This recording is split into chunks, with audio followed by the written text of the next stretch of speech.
Have you ever noticed those folks who never seem to reach out first? You know the type. They don't text you first. They don't call just to see how you're doing. And they definitely don't ask about your day anymore. From the outside, it's easy to jump to conclusions.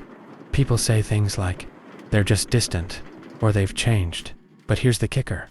They didn't just wake up one day and decide to be this way.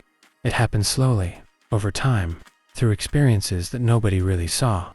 There was a moment when they were the ones reaching out, remembering birthdays, and checking in just to make sure you got home safe. They were the ones who cared out loud, who showed up even when no one asked them to. They were there, trying hard, listening even when they were going through their own stuff. For a while, they convinced themselves it was okay. It's fine if I text first, they thought. It's cool if I'm the one keeping this friendship alive. But after a while, that kind of one-sided effort starts to weigh you down. They began to notice that conversations would fizzle out the moment they stopped trying. That silence would creep in when they didn't reach out. And the worst part, their absence went unnoticed. That realization hits harder than just getting rejected. Rejection is straightforward, but being forgotten, that's a whole different level of hurt. So they stopped reaching out, not as a punishment or a test, but because they were tired of feeling invisible.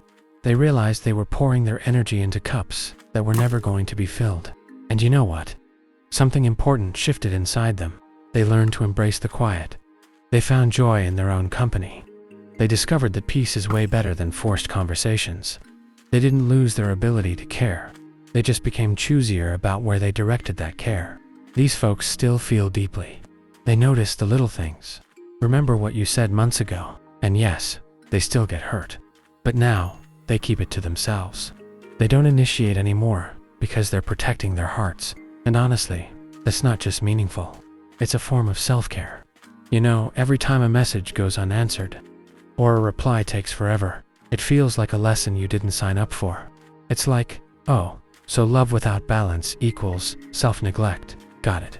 So now, they're just chilling, waiting to see who's going to reach out without a nudge, who's going to check in without needing a reminder, and who will pick them when it's not the easiest option. But waiting doesn't mean they don't crave connection. Nope, it just means they're holding out for something real. You know, the kind of connection that doesn't feel like a chase, the kind that doesn't suck the life out of you. They want that sweet spot where both sides put in the effort. They've figured out that being solo is way better than feeling lonely, even when surrounded by people. Sure, there are moments of loneliness, and they sometimes wonder if they made the right call. Did staying quiet cost them some good folks? But deep down, they know the deal.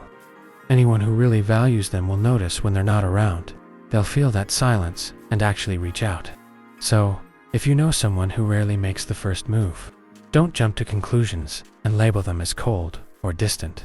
They might just be that person who gave a lot for too long and finally decided to put themselves first. And who knows?